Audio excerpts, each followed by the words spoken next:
Hi guys, welcome to software చిన్నోడు. ఈరోజు మన టాపిక్ ఫ్రెషర్స్కి ఐటీ సెక్టార్లో ఎందుకు ఎక్కువ ఆపర్చునిటీస్ రావట్లేదు. ఫేక్ ఎక్స్పీరియన్స్ అంటే ఏంటి, ఫేక్ ఎక్స్పీరియన్స్ పెట్టి జాబ్ ఎలా సాధిస్తున్నారు, జాబ్ వచ్చాక వాళ్ళు జాబ్లో ఎలా సర్వైవ్ అవుతున్నారు, ఐటీ జాబ్ ఇస్తామని చెప్పి స్కామ్స్ ఎలా జరుగుతున్నాయి, వీటన్నింటినీ ఈ వీడియోలో ఇన్ డీటెయిల్గా తెలుసుకుందాం. గ్రాడ్యుయేషన్ కంప్లీట్ అయ్యాక ఎవరైనా వచ్చి ఏం చేద్దాం అనుకుంటున్నారా అంటే ఐఏఎస్ ఐపీఎస్ అలాంటివి కాకుండా ఏ government job IT sector side వెళ్ళాలని చెప్తాను. 2015కి ముందు most of the graduation complete అయ్యాక అందరూ గవర్నమెంట్ జాబ్ ప్రిఫర్ చేసేవారు. 2016-17 టైంలో మనకి సాఫ్ట్వేర్ జాబ్స్ కూడా మంచివే అన్న ఒక ఒపీనియన్ కలిగింది.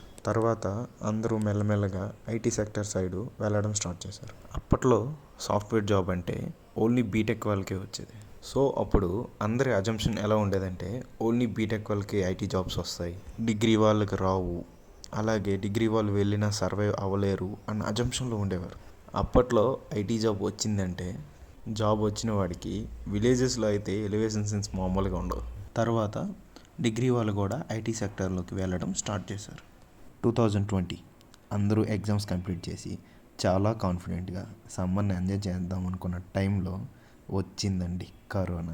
వన్స్ కరోనా వచ్చాక ఎంప్లాయీస్కి ఆఫీస్ లేదు, స్టూడెంట్స్కి స్కూల్స్ లేవు, కాలేజీ లేవు, ఎక్కడికి పోయేది లేదు, అట్లాగే బిజినెస్ లేదు. అలాంటి టైంలో మోడీ తాత వచ్చి క్వారంటైన్ అనేసరికి అందరూ ఇంట్లో కూర్చొని లిటరలీ సరే పడుకో, ఏముందిలే ఇంకా పడుకో. అలా ఉన్న టైంలో ప్రతి IT company work from home start చేశాయి. ఇలా ఎంప్లాయీస్ అందరూ వర్క్ ఫ్రమ్ హోమ్ చేయడం వల్ల గ్రాడ్యుయేట్స్కి మిగతా అందరికీ సాఫ్ట్వేర్ జాబ్స్ గురించి అవేర్నెస్ వచ్చింది. లైక్ ఎంత ప్యాకేజ్ వస్తుంది, హై ప్యాకేజ్ ఎంత, అట్లాగే డిగ్రీ వాళ్ళు వెళ్ళొచ్చా, లేదా బీటెక్ వాళ్ళకి కూడా జాబ్స్ వస్తాయా, ఐటీ లైఫ్ ఎలా ఉంటుంది, ఇలాంటి విషయాలన్నీ తెలుసుకొని చాలామంది కోచింగ్లో జాయిన్ అయ్యారు. ఇలా జాయిన్ అయిన వాళ్ళకి చాలా మంచి జాబ్స్ వచ్చాయి. ఇలా చాలామంది హై ప్యాకేజ్ కొట్టడం కూడా జరిగింది. ఇట్లా వీళ్ళందరినీ చూసి గవర్నమెంట్ జాబ్ ప్రిపేర్ అయ్యేవాళ్ళు ఎంతో కష్టపడితే గవర్నమెంట్ జాబ్స్ వస్తున్నాయి. అది లాంగ్ టైం ప్రాక్టీస్ చేసి చాలా కష్టపడితే కానీ రావట్లేదు.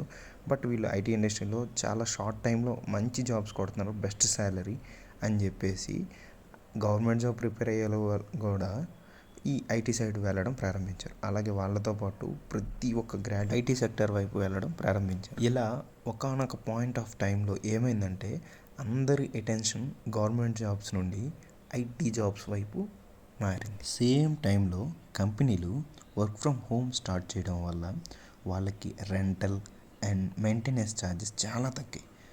అదే టైంలో కంపెనీస్కి హ్యూజ్ అమౌంట్ ఆఫ్ ప్రాజెక్ట్స్ వచ్చేవి. సో వాళ్ళు ఏం చేశారంటే ప్రాఫిట్స్ ఎక్కువ రావడంతో వచ్చిన అన్ని ప్రాజెక్టులని మేనేజ్ చేయడానికి బల్క్లో హైరింగ్ చేసుకుని బల్క్ హైరింగు, హై ప్యాకేజెస్ ఇవ్వడంతో ప్రతి ఒక్కరూ ఐటీ సెక్టర్స్ వైపే వెళ్ళడం స్టార్ట్ చేశారు. సో అందరూ అటు సైడ్ వెళ్ళడంతో ఏమైందంటే అందరూ ఒకటే ఫిక్స్ అయ్యారు, గ్రాడ్యుయేషన్ కంప్లీట్ అవ్వాలా, సాఫ్ట్వేర్ జాబ్ కొట్టాలా. 1947లో పుట్టాను సార్. సీటీ చేస్తారా? మీ నాన్న పేరేంటి బాబు? అప్పట్లో బుట్టో, ఇప్పుడు ముషరా. సీటీ చేస్తారా? అందరూ ఐటీ సెక్టర్ సైడే వెళ్ళడంతో ఐటీ ట్రైనింగ్ సెంటర్స్ అనేవి ఎక్కువైపోయాయి. సో ఏమైందంటే హెవీ కాంపిటీషన్, అలాగే ఎక్కువ కోచింగ్ సెంటర్స్ ఉండడం వలన వాళ్ళు జాబ్స్ ప్రొవైడ్ చేసి ఓ పర్టికులర్ టైం వచ్చేసరికి కోచింగ్ సెంటర్స్ అనేవి ప్రతి దానికి ఫిల్టరైజేషన్ చేసి జాబ్స్ ఇవ్వడం అనేది స్టార్ట్ చేశారు. ఇలా ఫిల్టరైజేషన్ చేయడం వలన హైలీ టాలెంటెడ్ పీపుల్కే ఓన్లీ ఐటీ సెక్టర్ జాబ్స్ వచ్చేవి. ఇలా ట్రైనింగ్ కంప్లీట్ చేసుకున్న వాళ్ళకి జాబ్స్ రావడం తగ్గుతున్న టైంలో రెసిషన్ వచ్చింది. దీనివల్ల ఏమైందంటే క్లయింటు ప్రీవియస్ ఇచ్చే బడ్జెట్ కన్నా తక్కువగా బడ్జెట్ ఇవ్వడం స్టార్ట్ చేశారు. సో ఇప్పుడు ఏమవుతుందంటే కంపెనీలు ప్రీవియస్ బడ్జెట్తో ఎక్కువ మంది ఎంప్లాయీస్ని వర్క్ చేయించేవారు. సేమ్ బడ్జెట్ అయితే పర్వాలేదు, బట్ తక్కువ బడ్జెట్లో అంతమంది ఎంప్లాయీస్ని వర్క్ చేయించడం అనేది కంపెనీకి లాస్ వస్తుంది. సో వాళ్ళు ఏం చేశారంటే బడ్జెట్కి తగ్గట్టుగా ఎంప్లాయీస్ని లే ఆఫ్ చేయడం స్టార్ట్ చేశారు. సో ఇలా ఎంప్లాయీస్ అందరినీ లే ఆఫ్ చేయడం, అలాగే హైరింగ్ ఫ్రీజ్ చేసేయడం, చాలామంది ఎంప్లాయీస్ జాబ్స్ కోల్పోయారు.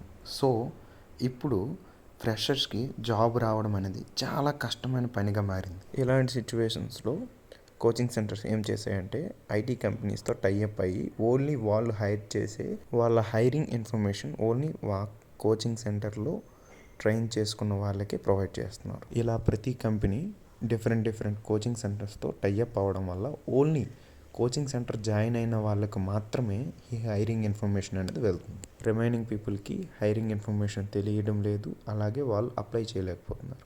నెక్స్ట్ వన్, ఫేక్ ఎక్స్పీరియన్స్తో జాబ్ ఎలా జాయిన్ అవుతున్నారు. ఈ ఫేక్ ఎక్స్పీరియన్స్ ఎవరు పెడతారంటే ఎక్కువ ఇయర్స్ గవర్నమెంట్ జాబ్ ప్రిపేర్ అయ్యి ఇప్పుడు ఐటీ సెక్టర్ రావాలనుకున్న వాళ్ళు, కెరీర్ గ్యాప్ ఉన్నవాళ్ళు, ఫ్రెషర్స్ అయ్యుండి వాళ్ళకి జాబులు రాని వాళ్ళు, నాన్ టెక్నికల్కి సంబంధించిన వాళ్ళు ఐటీ సెక్టర్ వైపు రావాలనుకున్నప్పుడు ఈ ఫేక్ ఎక్స్పీరియన్స్ని కన్సిడర్ చేస్తారు. ఇంతకీ ఈ ఫేక్ ఎక్స్పీరియన్స్ అంటే ఏంటి అంటే ఒక వర్క్ ఎక్స్పీరియన్స్ లేని ఒక పర్సన్కి 2-3 ఇయర్స్ ఎక్స్పీరియన్స్ ఉన్నట్టుగా ఒక కంపెనీ డేటాబేస్లో ఐడిని క్రియేట్ చేస్తారు. Experience letter and releasing letter కూడా క్రియేట్ చేస్తారు. అంతేకాదు ప్రొవిడెంట్ ఫండ్ అకౌంట్ని క్రియేట్ చేసి ఆ యూజర్కి, ఆ పర్టికులర్ పర్సన్కి 2-3 ఇయర్స్ నుండి పిఎఫ్ అకౌంట్ రన్ అవుతున్నట్టుగా డీటెయిల్స్ క్రియేట్ చేస్తారు. ఇలా ఎక్స్పీరియన్స్కి రిలేటెడ్ అన్ని డాక్యుమెంట్స్ని క్రియేట్ చేసి పర్ఫెక్ట్గా ఆ జాబ్ రోల్కి తగ్గట్టుగా ట్రైనింగ్ ప్రొవైడ్ చేస్తారు. Once work related KT means knowledge transfer చేశాక వాళ్ళకి నౌకరీలో ప్రొఫైల్స్ క్రియేట్ చేసి ఇంటర్వ్యూ అటెండ్ చేయిస్తారు. ఆర్ వాళ్ళే కంపెనీలో రిఫర్ చేసి జాబ్ వచ్చేటట్లు చేస్తారు. ఇలా వాళ్ళు జాబ్ ప్రొవైడ్ చేయడానికి చాలా హ్యూజ్ అమౌంట్ ఛార్జ్ చేస్తారు. 2020 ఆ టైంలో ఫేక్ ఎక్స్పీరియన్స్తో జాబ్ జాయిన్ అయ్యి చాలామంది సర్వే అయ్యారు. బట్ రీసెంట్ టైమ్స్లో ఏం జరుగుతుందంటే ఎక్స్పీరియన్స్ ఎంప్లాయీస్ని షాడో ఆర్ స్క్రీన్ షేర్ చేసి వర్క్ చేయమని చెప్తున్నారు. ఇన్ కేస్ వాళ్ళు అప్ టు మార్క్ పెర్ఫార్మెన్స్ లేకపోతే వితిన్ 3 months 4 monthsలో లే ఆఫ్ చేస్తున్నారు. Next one is job scams. Job స్కామ్స్లో 2 types ఉన్నాయి. ఫస్ట్ వన్, ఓ పర్టికులర్ పర్సన్ వచ్చి మేము హెచ్ఆర్తో కొలాబరేట్ అయ్యాం లేదా మేనేజర్ ఫ్రెండ్స్ ఆర్ మేమే ఒక మేనేజర్ ఆర్ లీడ్ పొజిషన్లో వర్క్ చేస్తున్నాను, నేను కంపెనీతో టైఅప్ అయ్యాం లేదా కన్సల్టెన్సీస్ అని చెప్పి బెస్ట్ ప్యాకేజ్ ఇస్తామని చెప్పి మనకు చెప్తారు. ముందుగా అమౌంట్ పే చేయండి, మేము తర్వాత మీకు జాబ్ ఇస్తామని చెప్తారు. మనం అమౌంట్ పే చేస్తాం అరౌండ్ 3 to 4 lakh. దెన్ వాళ్ళు జాబ్ కూడా ప్రొవైడ్ చేస్తారు.